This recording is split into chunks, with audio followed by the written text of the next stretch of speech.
यहाँ मेरे पीछे आप विशाल रुद्राक्ष का वृक्ष देख रहे हैं।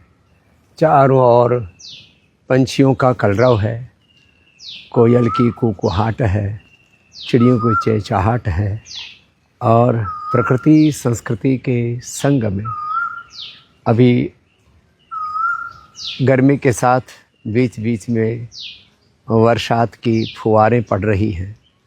ऐसे में अपने त्रिदोष को कैसे संतुलन रखना, वात रोगों के लिए सबसे ज़बरदस्त बड़ा घरेलू उपाय है, वो है लहसुन खा लो सुबह खाली पेट। कोलेस्ट्रॉल भी ठीक रहेगा, हार्ट भी ठीक रहेगा, इम्यूनिटी भी ठीक रहेगी, गैस कभी बनेगी नहीं, जोड़ों में दर्द नहीं होगा और पूरे शरीर में कोई इन्फ्लेमेशन नहीं होगा। वात रोगों के लिए सबसे ज़बरदस्त बड़ा घरेलू उपाय है लहसुन। हल्दी मेथी सौंठ का प्रयोग तो हम बताते ही हैं, उसकी फांकी खा लो, उससे भी वात रोग ठीक हो जाते हैं। अश्वगंधा से भी वात रोग ठीक हो जाते हैं। पुरुषों को अश्वगंधा और लेडीज़ को शतावर, ये उनके वात के प्रशमन के लिए बहुत अच्छी होती है। एलोवेरा, गिलोय, पारिजात, निर्गुंडी, सहजने में से कोई भी एक चीज़ का रस ले लो। वात रोगों के लिए बिल्कुल सौम्य औषधि, जो कोई उपद्रव नहीं होता, एलोवेरा। पित्त रोगों के लिए मोती पिष्टी, कल भी हमने बताया था, पानी में घोल करके पी लो। और कफ रोगों के लिए सबसे सौम्य औषधि है तुलसी। वात के लिए एलोवेरा, पित्त के लिए मोती पिष्टी, और घर में रखना चाहिए सबको, और कफ के लिए तुलसी। और अभी तो रिमझिम वर्षा तो हो रही थी, और इस वर्षात ऋतु में भी अपने आप को कैसे हेल्दी रखना आपको बताएंगे ही। अभी जो है थोड़ा आपको त्रिदोष का विज्ञान थोड़ा समझा देते हैं। किसी को माता पिता से जेनेटिकली ही वात प्रधान प्रकृति होती है, तो छोटे छोटे बच्चों को भी मैं देखता हूँ आजकल अर्थराइटिस, रोमेटॉइड अर्थराइटिस और बड़ी बड़ी समस्याएं हो रही है। आज तो छोटा बच्चा आया आर्यन, उसको GBS था, फिर बोले शाटिका भी हो गया गुरुजी। तो छोटे छोटे बच्चों को वात और वात प्रधान रोग, पित्त और पित्त प्रधान रोग, छोटे छोटे बच्चों को स्किन प्रॉब्लम, छोटे छोटे बच्चों को जो है अल्सर, अल्सरेटिव कोलाइटिस, छोटे छोटे बच्चों को लो। हाँ, और वात और वातजन्य रोग, पित्त और पित्तजन्य रोग, कफ, सर्दी जुकाम, कफ कोल्ड तो बच्चों को होता ही है। फिर उसके बाद उनके गले में गांठें, फिर किसी को TB, फिर किसी को तो कैंसर जैसे रोग बच्चों को होने लगे। जेनेटिक रीजन से रोग होते हैं, हमारे अपना जीवन शैली ठीक ना होने से रोग होते हैं। और तीसरा रोगों का एक बड़ा कारण है चारों तरफ की प्रकृति और पर्यावरण, उसके प्रति तो हमने इतनी क्रूरताएं की हैं, इतना उसका तिरस्कार, उसका अनादर, उसकी अवहेलना की है, इतना ज़्यादा विध्वंस मचाया है कि चारों ओर पोल्यूशन, रेडिएशन, चारों ओर हवा, मिट्टी, पानी, सब कुछ गंदा कर दिया। मैंने जीवन जीने के जो मूल साधन थे, मूलभूत तत्व थे, उनको हमने विकृत कर दिया। तो इन सब चीज़ों से तो हमें बचना ही पड़ेगा। फिर भी चाहे जेनेटिक कारणों से वात रोग हो, पित्त रोग हो, कफ रोग हो, चाहे हमारी सावधानियों के कारण से, हमारी लाइफस्टाइल के कारण से, या बाहर के परिस्थिति जन्य कारणों से, उसके कारण से जो है हमें वात पित्त कफ त्रिदोष हो। माने बाहर का इन्वायरमेंट का कारण हो जाता है, हमारा अपना जो है लाइफस्टाइल, अपनी जीवन शैली, और या जेनेटिक रीजन से किसी भी कारण से वात पित्त कफ त्रिदोष और वात पित्त कफ त्रिदोष जन्य रोग हो, उनके लिए योग तो सब कुछ को बैलेंस में लाता है। ये समत्वम योग उच्यते। आयुर्वेद की भी जो मूल फिलोसफी है, समदोषा समाग्नि समधातु मल क्रिया प्रसन्न आत्मा इंद्रिय मन संस्थित्य विधीयते, आपको बैलेंस में लेकर के आते हैं। और इन तीनों के बैलेंस बिगड़ने से ही, देखो, एक तो हमारी दैहिक प्रकृति होती है वात पित्त कफ त्रिदोष, एक हमारी भावनात्मक प्रकृति होती है सत्व रजस तमसाम साम्य अवस्था प्रकृति। ये जो सत्व रजस तमस, ये जो हमारी भावनात्मक प्रकृति और प्रवृत्ति है, उससे भी हमें शरीर में, मन में, जीवन में कई प्रकार के समस्याओं का सामना करना पड़ता है। प्रकाश क्रिया स्थितिशीलम भूतेन्द्रियात्मकम भोगापवर्गार्थम दृश्यम। जीवन में सत्व सबसे ऊपर होना चाहिए, सत्व से आपूरित,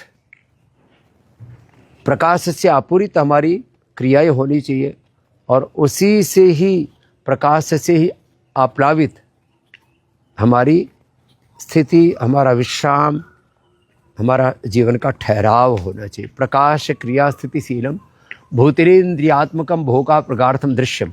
तो यदि वात पित्त कफ त्रिदोष, सत्व रजस तमस, इन सब का साम्य रहे तो जीवन में कोई रोग, न तन का, न मन का, न कोई दोष रह ही नहीं सकता।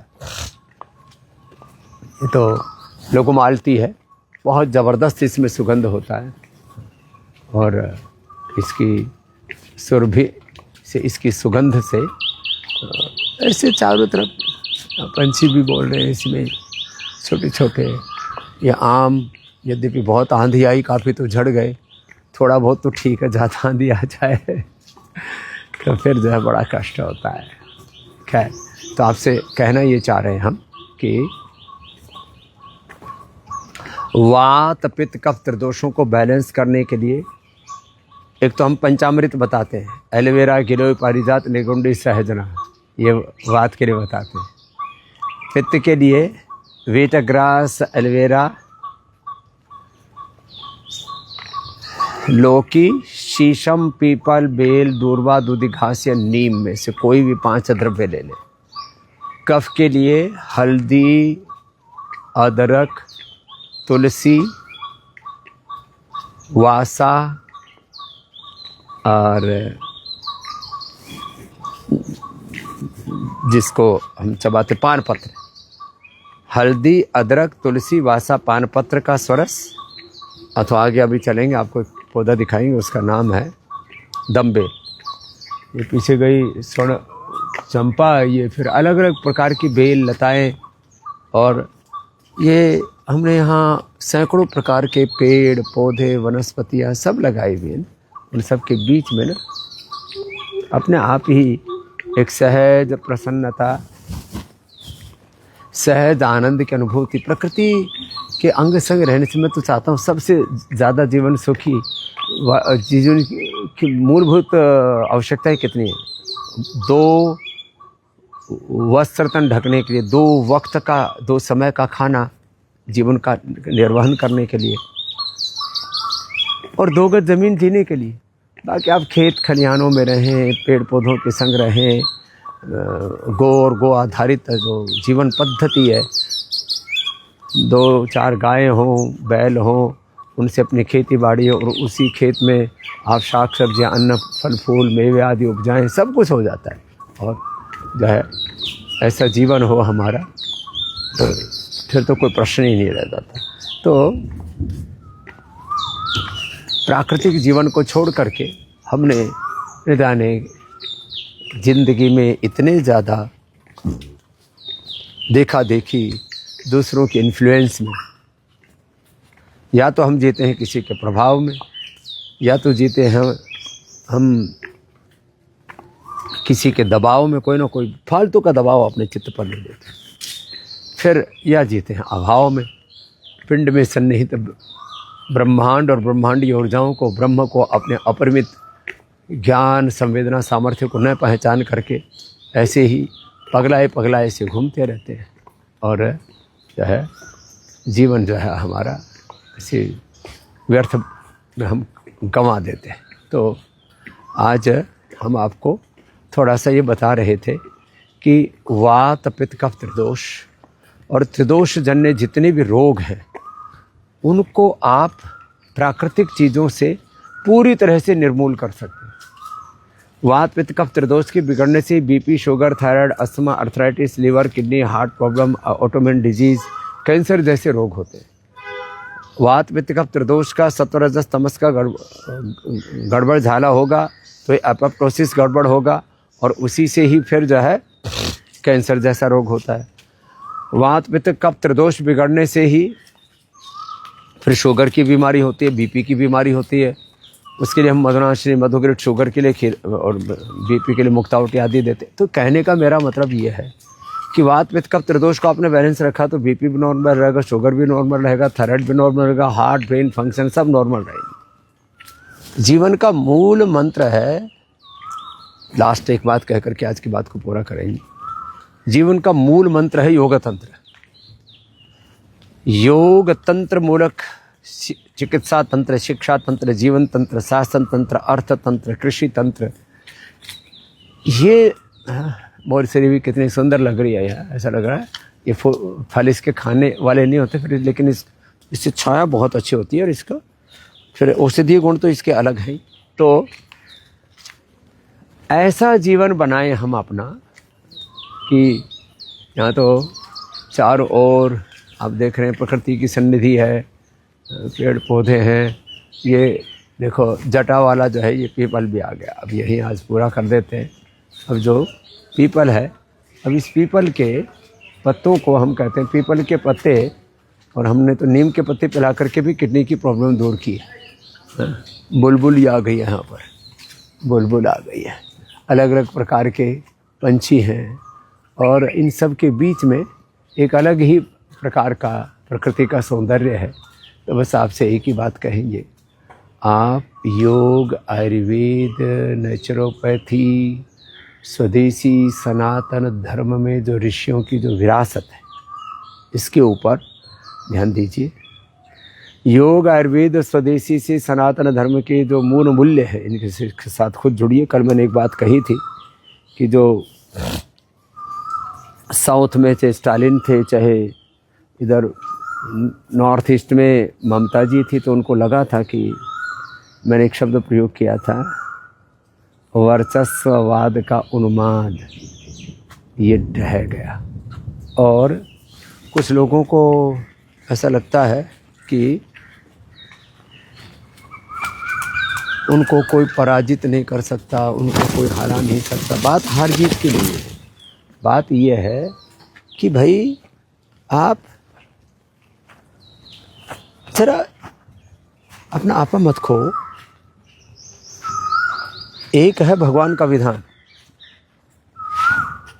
ईश्वरीय संविधान, एक है देश का विधान, देश का संविधान, और एक है अपने जीवन को चलाने के लिए धर्म का, अध्यात्म का, संस्कृति का विधान, आंतरिक विधान, योग का विधान, जो तीनों विधानों को मानता है। योग का विधान, योग शासन अथ योगानुशासन। दूसरा, राष्ट्र के अनुशासन के लिए, राष्ट्र के शासन के लिए देश का संविधान। पूरे सृष्टि के अनुशासन के लिए भगवान का विधान वो काम करता है। तो ये जो गलत फहमी कुछ लोगों में आ जाती है कि अहमान्यता, अहम तो कहते हैं ना, रावण का भी नहीं चला, वो सब टूटता रहता है एक ईश्वरीय व्यवस्था है, उसका सम्मान कीजिए। दूसरी बात, कुछ लोगों ने कहा कि अब सनातन का वर्चस्व आ रहा है। ये बात तो ठीक है कि सनातन का जिन्होंने तिरस्कार किया उनका राजनीतिक दृष्टि से मोक्ष, श्राद्ध, तर्पण एक साथ हो गए, लेकिन सनातन को कुछ लोग खाली गर्वोक्ति के लिए, अपने अहंकार की तृप्ति के लिए प्रयोग कर रहे हैं। तो ये सनातन मात्र एक गर्वोक्ति नहीं है, कोई अहमान्यता नहीं है। गर्व से को हम हिंदू सनातनी है, फिर बीड़ी पी रहे हैं, सिगरेट पी रहे हैं, शराब पी रहे हैं, लड़ाई झगड़ा कर रहे हैं, मार धाड़ कर रहे हैं, एक दूसरे को गिरा रहे हैं, हिंसा कर रहे हैं, ये सनातन नहीं है। सनातन का एक अर्थ है कि हम जीवन के, जगत के जो शाश्वत विधान है, शाश्वत नियम है, उनको माने। और दूसरा सनातन का जो पक्ष है वह है सनातन हमारे आहार, विचार, वाणी, व्यवहार, स्वभाव जीवन में उतरे। माने सनातन की दृष्टि से सामाजिक, राजनीतिक, वैचारिक, सांस्कृतिक एकता और वो सब चीज़ें ठीक है, लेकिन सनातन धर्म हमारे जीवन में उतरे, हिंदुत्व हमारे जीवन में उतरे। हम कहते हैं हिंदू राष्ट्र बनाएंगे, कौन हिंदू जीवन बनाएंगे, रग रग में हिंदुत्व हो, जीवन के हर आचरण में, हर व्यवहार में हिंदुत्व हो, ऐसा बनाओ ना। अब उसके लिए पुरुषार्थ करना पड़ता है, तब करना पड़ता है। उसके लिए आपको फिर जो है अपने आप को मजबूत करना पड़ेगा ना। तो बस अंत में यही बात कह करके कि हम सब रोगों से बचें, सब दोषों से बचें, सब दुर्बलताओं से बचें और सनातन को मात्र राजनीतिक तौर पर ही ना समझें। सनातन धर्म को अपने जीवन का धर्म बनाएं। सनातन धर्म को अपने आहार विचार वाणी व्यवहार स्वभाव में आचरण में अपनाएं। यदि ऐसा करेंगे तो हम भी सुखी रहेंगे, ये देश भी बहुत सुखी रहेगा। आज इतना ही। हर दिन 9 बजे हम एक नए मुद्दे के साथ, नए इशू के साथ आपके साथ में जुड़े हुए और जो करंट इश्यूज होते हैं उसके साथ भी बात करते हैं, क्योंकि अभी सनातन धर्म युग धर्म के रूप में प्रतिष्ठापित करना और पूरी दुनिया में जिस तरह से मारधाड़ मची है, चाइना से लोग त्रस्त हैं, मिडिल ईस्ट में भी युद्ध जैसे हालात बने हुए, पूरी दुनिया की निगाहें अब भारत पर हैं। तो भारत को वैयक्तिक तौर पर, पारिवारिक तौर पर, सामाजिक तौर पर, धार्मिक तौर पर, सांस्कृतिक तौर पर, वैचारिक तौर पर, राजनीतिक तौर पर बहुत परिपक्व होना पड़ेगा, तो ही भारत सच में विश्व का नेतृत्व कर पाएगा और एक स्वस्थ, समर्थ, परम वैभवशाली, विकसित विश्व गुरु भारत बन पाएगा हम सबके सामूहिक पुरुषार्थ से।